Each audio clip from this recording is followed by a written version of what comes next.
There are places on earth where the trees never forget, where the breath of the dead seeps like smoke. In the highlands of ancient Papua, deep within the tangled arteries of the jungle, there lived a tribe whose name was not written but inhaled. They called themselves the Mokai, the people of the ash, and they believed that death for some was too merciful. This is the story of Tama, hunter, trader, and the first man to be turned into a smoked soul. He was not always cursed. In his younger years, Tama ran faster than the boars and climbed trees like spirits between the leaves. His father was a priest of bones, one who spoke with the ancestors through skulls, and his mother. They said she had once survived lightning by swallowing it. Tama grew under a sky veiled with constant mist, where every breath tasted like the soil of the dead, and every night echoed with songs not sung by the living. But it was not the jungle that betrayed Tama, it was his own heart. He fell in love with Malay, daughter of the clan chief, betrothed to the war captain. Her eyes were dark moons, her skin painted in ash, and her voice, it could call the forest to silence. They met in the mist, bodies trembling like firelit shadows. Their love, forbidden, was as wild as the winds that howled through the stone cliffs. And then the child came. She was born with eyes that didn't blink and lips that never cried. The elders gathered, stared at her in fear, and whispered the word none dared speak aloud, Tambu. Cursed, the child was not of the living, nor of the dead. She belonged to the in-between. The chieftain declared it a betrayal. The war captain demanded blood. Lay was taken dragged by her hair to the sacred tree where women who broke vows were buried alive beneath its roots. She looked at Tama once before being swallowed by earth. She did not scream. Her silence was louder than any curse. In Tama, he ran. He survived by devouring beetles, sucking moisture from moss, and chewing bones he couldn't identify. And in that darkness, something inside him broke, and something else awakened. The Mokai found their livestock slaughtered, their totems shattered, and their shamans murdered in silence. Someone had defiled the skull altars, arranged the bones of ancestors into crude shapes, a spiral with a severed tongue at its center. Children began having dreams of a man with no shadow, whose breath smelled like burned meat. They called for the Kagai, the judgment ritual that even the gods feared. They captured him on the fourth moon. He did not resist, walked into the village naked, hair matted with blood, eyes empty as obsidian. They tied him with vines dipped in poison, carved spirals into his chest with obsidian shards, and dragged him to the smoking pit, the place where meat was cured, where time itself slowed from the thickness of resinous haze. But this time they were not curing flesh, they were punishing a soul. The priest declared, "Let him not pass to the realm of the ancestors. Let his breath remain with us. Let his skin remember pain forever." So they began the ritual of the smoke that never sleeps. They removed his eyelids. They slit his heels so he could not run in the afterlife. They pierced his lungs with thorns soaked in cassowary bile, so each breath screamed. Then they hung him inside a pit of constant smoke, fed by the sacred woods of the kaipi tree, known to preserve flesh and trap spirits. It was said that after the third day, Tama no longer blinked. By the seventh, he no longer bled, but he was not dead.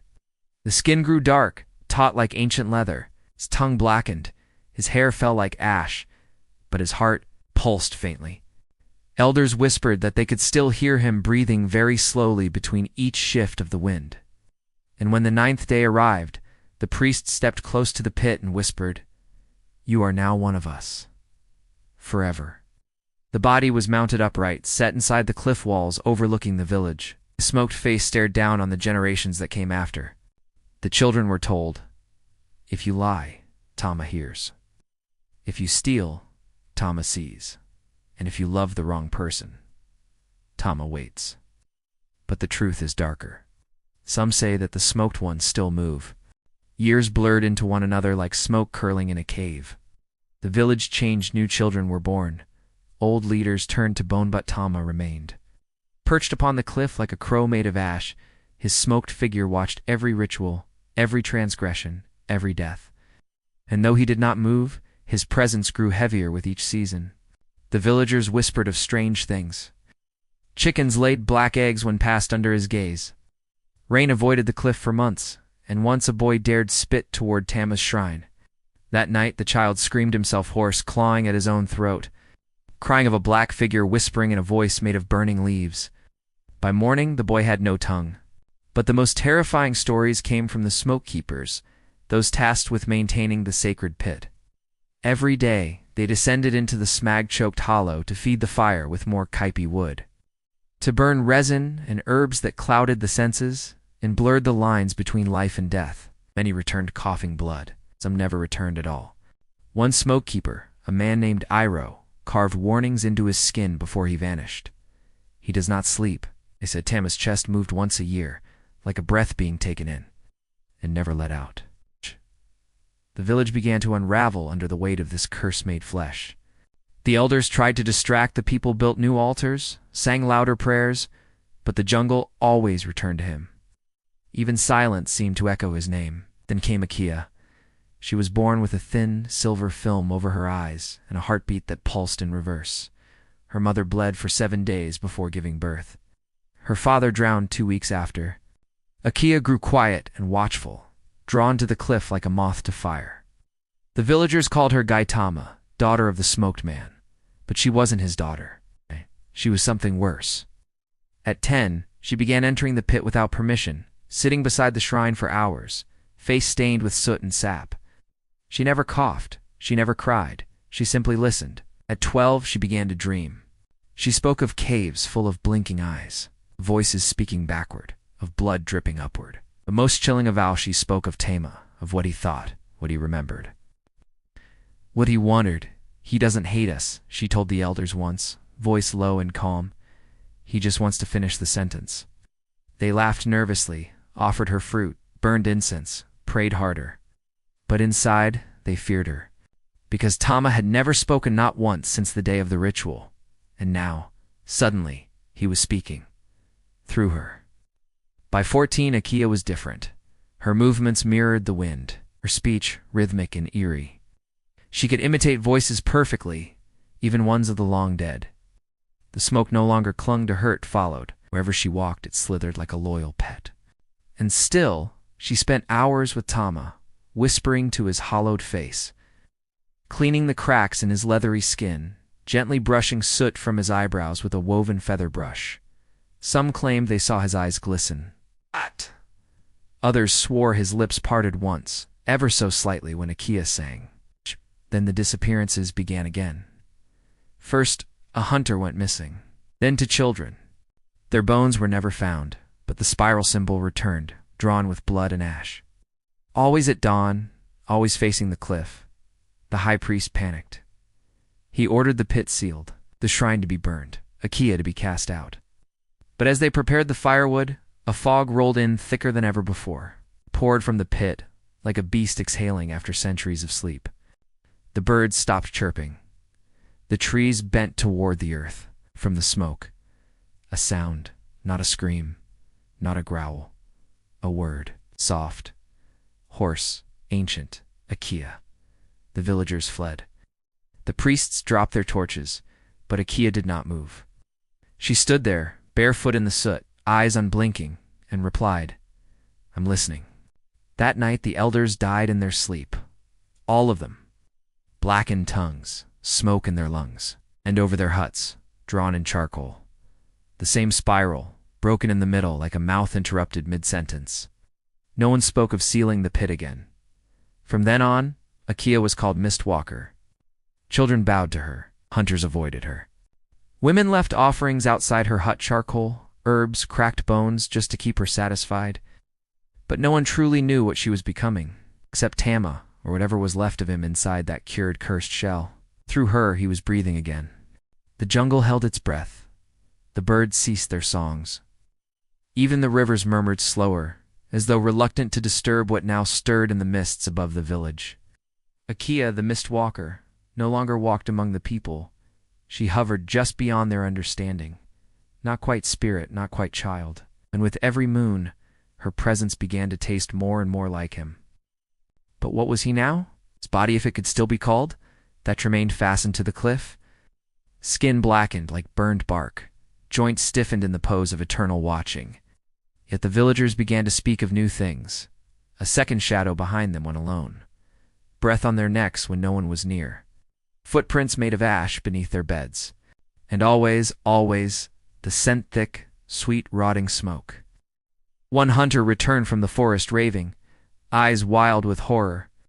He claimed to have seen Tama walking through the trees, limping, crooked but moving, ribs groaning with each breath like wet bamboos set to fire. No one believed him. But the next morning the man was found face down in the smoking pit, lungs full of resin. No burn marks, no struggle, just a faint spiral carved onto his spine. Meanwhile, Akia began to change in ways more unsettling. Her speech drifted between tongues no one recognized. She no longer ate food but fed on the steam of herbs boiled over the sacred coals. Her skin grew colder, lips paler. But worst of all, she began to forget her name. She once whispered to a child, "They called me something before, but I think he took it. He needed space to remember." The villagers understood, then. A truth they had feared, but never voiced. The smoked soul of Tama was not merely bound to the cliff, it was migrating. Slow and patient, like mist seeping into cracks of bone, he was consuming her from within. But it was not vengeance. No, vengeance is loud and quick. This was something older, deeper, a final act of love. He had died still thinking of Malay, the woman buried alive under the sacred tree.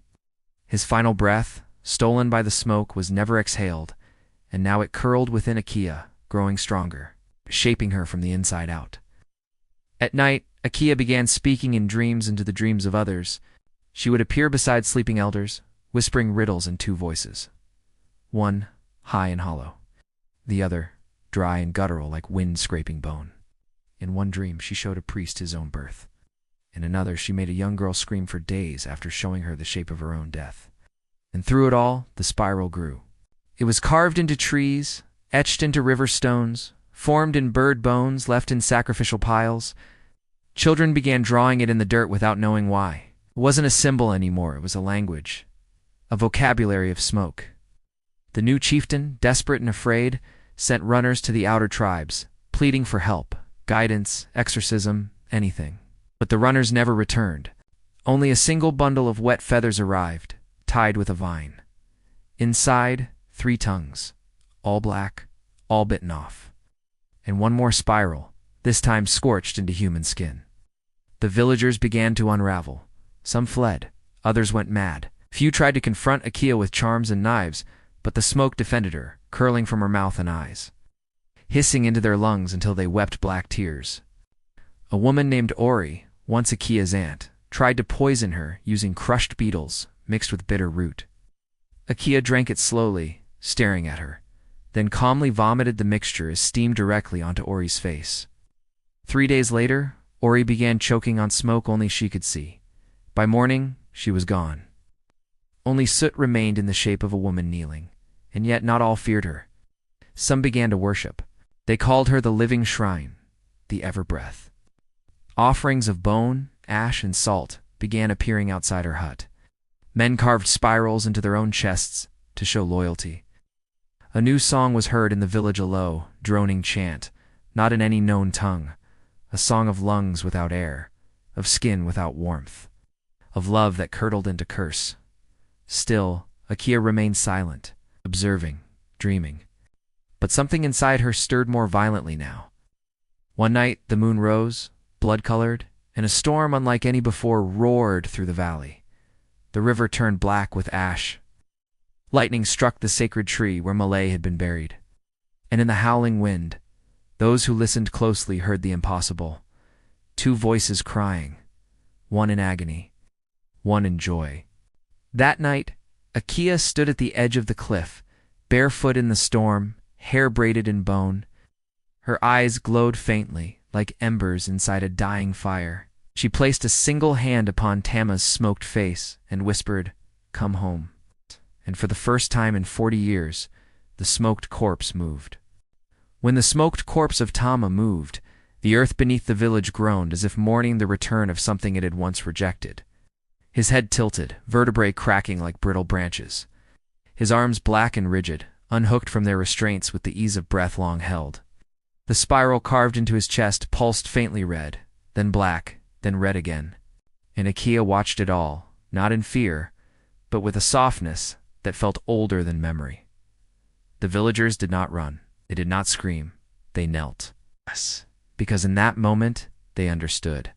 They were no longer witnesses to punishment. They were standing before a god born of failure deity, stitched together by grief, betrayal, and the kind of love that survives even when the flesh does not. Tama descended from the cliff, not like a man, but like a storm cloud taking shape. His joints cracked with each step. The scent of burned wood followed him. His mouth did not open, but every tree in the valley leaned toward him. Beside him, Akia floated.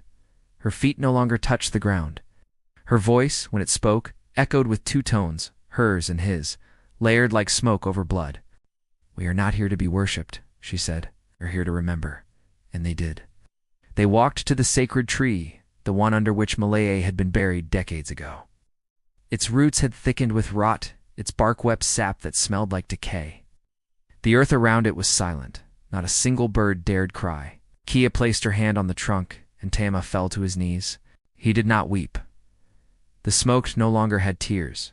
The tree did. Its bark split open with a scream like thunder, and beneath it, bones stirred. Malay's bones, preserved in the damp dark, wrapped in vines and silence. Her skull bore the spiral, faint and smooth, as if drawn in her final breath. Tama pressed his forehead to the soil. Then Akia, eyes glowing like coals, whispered the words Tama had never finished, words that had begun the day Malay was taken, words that for 40 years had lived only in smoke. "I forgive you." And with that, the wind changed. The smoke lifted. The ash settled. The spiral uncoiled. Tama stood, but something inside him had vanished. The spiral on his chest dimmed. His bones, once black and rigid, now cracked and fell away like burnt paper. He turned to Akia, not as a god, not as a curse, but as a man. Hollowed, humbled, he reached for her cheek. His fingers crumbled into dust. Akia did not cry. She inhaled the ash, and as she did, her body softened. Her skin warmed. The glow faded from her eyes. For the first time in years, she blinked like a girl again. The village awoke from its nightmare. The smoke pit was sealed, not with fire, but with soil and song. The spiral, once feared, was now painted gently on the walls of homes, not as a threat, but as a reminder, a symbol not of punishment, but of memory. Kaya lived, though quieter now. She walked among the people again, barefoot in the sun, no longer speaking in tongues, no longer followed by mist. She became a healer of wounds, of dreams, of names once lost. Tama, they say, his ashes scattered over the river, that when the moon is full and the jungle breathes heavy, you can see his face in the smoke rising from the hearth, not watching, not judging, just remembering. Because in the end, the worst punishment is not death, it is a memory that never fades.